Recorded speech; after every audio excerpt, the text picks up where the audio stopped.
பிள்ளைகளுக்கு வேலை வாய்ப்பை உருவாக்கணும், பெண்களுக்கு பாதுகாப்பு கொடுக்கணும், விவசாயிகள் மகிழ்ச்சியாக இருக்கணும், சுற்றுச்சூழலை பாதுகாக்கணும், இந்த ஆத்தெல்லாம் பாதுகாக்கணும். இதெல்லாம் நமக்கு இயற்கை கொடுத்த வரம். இந்த வரம் கடலூர் மாவட்டத்தில் 5 ஆறுகள் உள்ள பாயுது, கடலுக்கு போகுது 5 ஆறுகள். தமிழ்நாட்டில் வேற எந்த மாவட்டத்திலையும் இவ்வளோ ஆறுகள் இல்ல.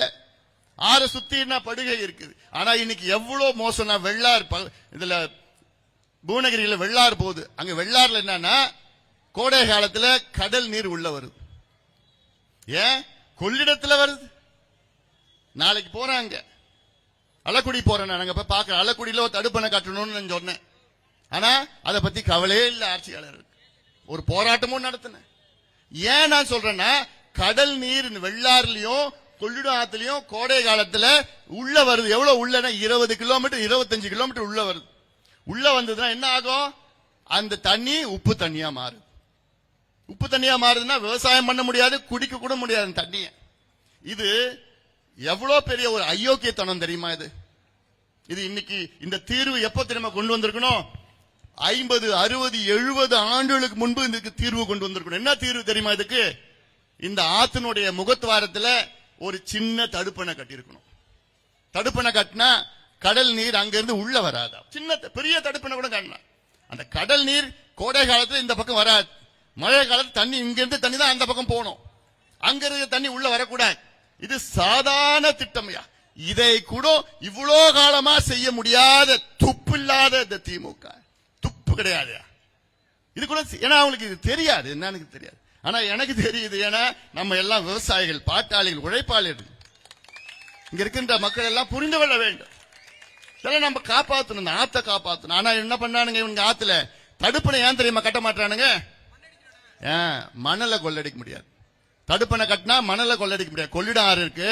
இந்த கொள்ளிடம் ஆத்துல ஒவ்வொரு 4 கிலோமீட்டர்லயும் ஒரு மணல் குவாரி இருக்கு. ஒவ்வொரு 4 கிலோமீட்டர்லயும் அது ஓடுது. கிட்டத்தட்ட 100 கிலோமீட்டர், 90 கிலோமீட்டர். ஆனா ஒவ்வொரு 4 கிலோமீட்டர் மணல் குவாரி. இது கொள்ளடிக்கணும். இன்னொன்னு, தமிழ்நாட்டில் திமுக ஆட்சிக்கு வந்து ஓராண்டு அமைதியா இருந்தானுங்க. 2வது ஆண்டுல இருந்து 26 மணல் குவாரியை திறந்து விட்டானுங்க. இந்த மணல் குவாரி இல்லாத மாட்டு வண்டி குவாரி இருக்கு. அது 24 மணி நேரம் மணல் மாட்டு வண்டியில் எடுத்துட்டு போயிட்டு இருப்பானுங்க. இந்த 26 மணல் குவாரியில அதிகமா தமிழ்நாட்டில் அதிகமா மணல் குவாரி எங்கன்னா கொள்ளிட ஆத்துல தான் இருக்கு. இதுல என்ன தெரியுமா கணக்கு கொடுத்திருக்கிறானுங்க? 2023, 2024 நிதியாண்டில் மணல் குவாரிகள் மூலமாக தமிழக அரசுக்கு எவ்வளவு தெரியுமா வருமானம் வந்திருக்கு? யாராவது சொல்ல முடியுமா? எவ்வளவு இருக்கு? 22 கோடி. எவ்வளவு? 22 கோடி. 2023, 2024 நிதியாண்டு ஓராண்டுல தமிழக அரசுக்கு அதிகாரப்பூர்வமாக மணல் குவாரி மூலமாக வந்த நிதி 22 கோடி. அவன் என்ன தெரியுமா கணக்கு சொல்றான்?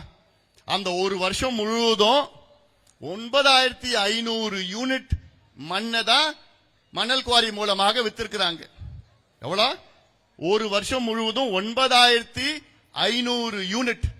அப்படின்னா ஒவ்வொரு மணல் குவாரியிலையும் வெறும், அதாவது ஒரு நாளைக்கு 26 யூனிட் மணல்.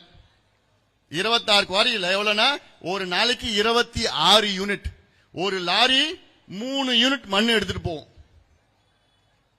ஒரு லாரி ஒரு முறை, ஒரு நாளைக்கு கிடையாது, ஒரு முறை போயிட்டு 3 யூனிட். அப்ப என்ன கணக்கு வச்சிருக்கிறான்?